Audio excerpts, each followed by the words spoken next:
How would you go about fighting a battle against an army twice your size? Would you say it couldn't be done? Well, if you were General Robert E. Lee of the Confederate Army, you wouldn't give up. You would just settle in and plan out your masterpiece. This battle was Robert E. Lee's crowning achievement, and it went down in history as the Battle of Chancellorsville. But how did Robert E. Lee defeat a Union army that was over twice the size of his Confederate army? Keep watching to learn how the Battle of Chancellorsville affected both the American Civil War and warfare in general to this very day. The American Civil War was complicated, and like most wars, there were many reasons it started. Of course, one of the many reasons for the Civil War was the question of slavery. Now we understand that the concept was wrong, and back in the early 1800s, it became illegal to buy people who had been kidnapped from their homes in Africa and brought across the ocean to a land they knew nothing about. However, people were still allowed to own slaves, and it was nearly impossible to become freed. The publication of Uncle Tom's Cabin by Harriet Beecher Stowe in 1852 made abolition a popular movement in the North.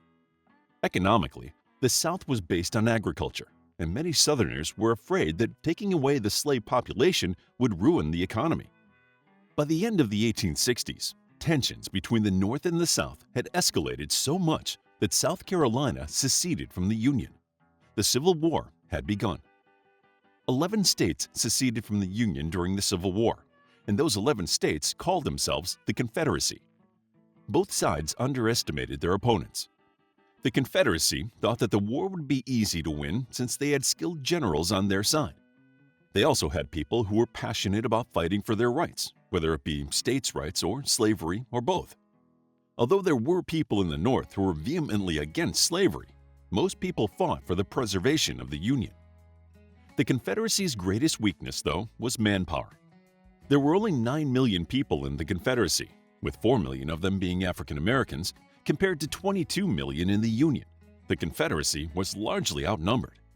However, what the Confederacy lacked in industrialization or manpower, they made up for in military leadership.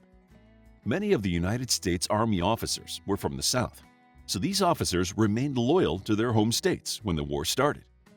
Although the North had more human resources, more arms and firepower, and industrial advancements such as railroads, they lacked solid, experienced leadership in their army for most of the war. Between 1861 and 1863, there were a few major battles, such as the First and Second Battle of Manassas, which is also known as the First and Second Battles of Bull Run, and the 7 Days Battles. The Union thought it would win the war easily as well. In fact, during the First Battle of Bull Run on July 21, 1861, people came from Washington, D.C. with picnic baskets, like they were expecting a social party. As they watched the Confederates successfully defeat the Union soldiers, the onlookers realized that war was not a good form of entertainment. They had to flee back to the capital to save themselves. The Civil War was fought both on land and at sea, and the South dominated both areas at the beginning of the war. Stonewall Jackson, who got his nickname by standing against the Union like a stone wall during the First Battle of Manassas, and Robert E. Lee both showed off their excellent leadership skills during these large battles during the first half of the American Civil War. The Union, by contrast, was suffering from bad leadership, and it could not seem to comprehend how the Confederacy was winning with fewer men. The two armies also had smaller battles, like those on the coast of Georgia and the Carolinas, that set the stage for the Battle of Chancellorsville in the spring of 1863. Before we go any further, though, let's meet some of the key players on the battlefield. Robert E. Lee was one of the Confederate generals in charge of the Battle of Chancellorsville, and this battle was his masterpiece. Lee was born in 1807 to a military family. In fact, his father had served with George Washington during the American Revolution, so it seemed natural for Lee to join the U.S. Army himself. He served in the Corps of Engineers for many years and first gained his notoriety on the battlefield during the Mexican-American War in 1846 to 1848. When the Civil War broke out, Lee chose to fight for his home state of Virginia. During his time as general, Robert E. Lee turned the Army of Northern Virginia into one of the most famous fighting forces in American history. Thomas Jonathan Stonewall Jackson was another Confederate general, and he is just as famous and important to the war as Robert E. Lee. Jackson was born in 1824, and he also pursued a career in the Army. Throughout his life, Jackson dealt with unfair tragedies and merciless teasing from those around him, being characterized as strange by all who knew him. Although this has later endeared him to historians, the people he worked with before the American Civil War did not appear to have found his unique behavior endearing. After fighting in the Mexican-American War, Jackson moved on to teach at the Virginia Military Institute, where he taught artillery tactics, science, and philosophy. When the Civil War broke out, Stonewall Jackson also decided to fight for his home state of Virginia. Fighting Joe Hooker led the Union. Hooker was the latest in the line of Union generals, but unlike George McClellan before him, he was certainly not afraid of a fight. Although he is best known today as the man who Lee and Jackson defeated, Joseph Hooker was a good military man in his own right. He joined the Union as quickly as he could when the American Civil War broke out, and he was critical of the failure and timidity of the Union leadership. Early in 1863, Hooker was named commander of the Army of the Potomac, and he quickly planned to destroy the Confederate Army and end the war. Now that we know the three major generals, we can focus on what happened during the Battle of Chancellorsville. How did this battle go down in history as one of the most impressive Confederate victories? Well, it all started with the Battle of Fredericksburg. This battle was fought in December of 1862, and it marked a new low for the Union. The commanders of the Union Army thought they could overwhelm the Confederate forces that day with sheer numbers, so they didn't count on Confederate strategy to carry the day.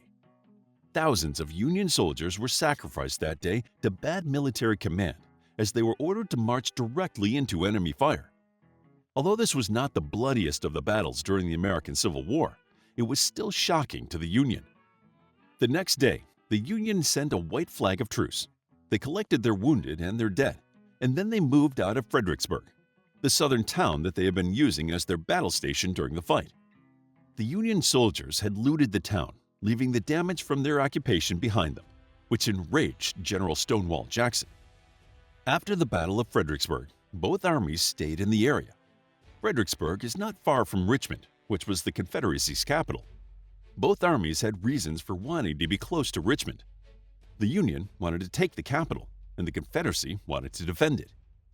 Hooker took over the Army of the Potomac in January of 1863, and his first task was to restructure it so that it was more efficient. After that, Hooker focused his attention on defeating Robert E. Lee. He planned to push Lee back away from Chancellorsville and towards Richmond. As Lee retreated, Hooker would send part of his army around and envelop Lee, forcing him to fight on multiple sides. This tactic usually results in a victory because fighting on multiple fronts at once can be difficult. Hooker's plan might have worked had it not been raining, and if Lee hadn't divided his forces. Lee didn't initially know what Hooker had planned, but he decided to divide his forces and defeat at least part of Hooker's army before the whole Union Army was upon him. He left a small force behind at Fredericksburg to take care of the Union forces approaching from behind, and took the majority of his men to Chancellorsville. In the early hours of the battle, the Union had the advantage, but Hooker stopped the offensive. He wanted to fight on the defense, as he wanted Lee to send his men against the Union's numerically superior army. He retreated back into the woods around Chancellorsville, waiting for the fight to come to them. Commands were then given to some commanders, telling them to hold their position, but the men had already started to move back. Hooker's officers were upset about the squandered opportunity, and the Confederates realized that the wooded area would make it hard for the Union to form efficient lines. That evening, May 1st, a legendary meeting took place between Confederate leaders Jackson and Lee. The two discussed the upcoming battle, with intelligence arriving mid-meeting. The Union had a weak spot, and there was a road in the forest that would allow them to travel unseen. Lee gave his orders to Jackson. He would attack the Union's right flank, which was some 12 miles away, and do so undetected. In the meantime, Lee would divide his forces again. Usually, good generals do not separate their forces, but Lee knew he was facing a different situation. To keep his troops from being walled in, he had to surround the Union Army without them realizing they were being surrounded. It was a tricky plan, but Lee successfully used the wild landscape of Virginia to disguise the movements of his troops. At dawn, Jackson set off to attack the flank of Hooker's army, and Lee picked a fight with the Union men. Like Hooker had been trying to do, Lee managed to keep the Union occupied so they wouldn't notice Jackson's movements. That meant that Jackson's attack on the right flank of Hooker's army came as a complete surprise that evening, with it occurring around 5 p.m. Jackson ordered his men to continually press on through the divisions, which were nicely lined up and settling down for dinner when the Confederates attacked. Jackson was forced to stop when darkness fell, and the Union reorganized themselves around Chancellorsville. They had taken severe losses, though, from the Jackson press. The fighting led directly by Lee also had dealt some heavy blows on the Union, forcing those forces into a smaller area of the town. The next few days were full of battles. The Union forces found that instead of surrounding the Confederate army, they themselves had been surrounded. The Union army retreated out of Chancellorsville, leaving the Confederacy with one of its most impressive victories. The Battle of Chancellorsville is celebrated and studied worldwide today as one of the greatest Confederate victories. But for Robert E. Lee, the victory was bittersweet. He successfully drove the Union away from Chancellorsville and Fredericksburg, but Stonewall Jackson did not survive the battle. He had been shot in his left arm, which was then amputated. He would die of pneumonia about a week later. Robert E. Lee would continue to lead the Confederate Army through the rest of the American Civil War, but it would not be the same without the help of General Stonewall Jackson. To learn more about the Battle of Chancellorsville, check out our book, The Battle of Chancellorsville, a captivating guide to an important battle of the American Civil War. It's available as an ebook, paperback, and audiobook. Also, grab your free mythology bundle ebook while it's still available. All links are in the description. If you enjoyed the video, please hit the like button and subscribe for more videos like this.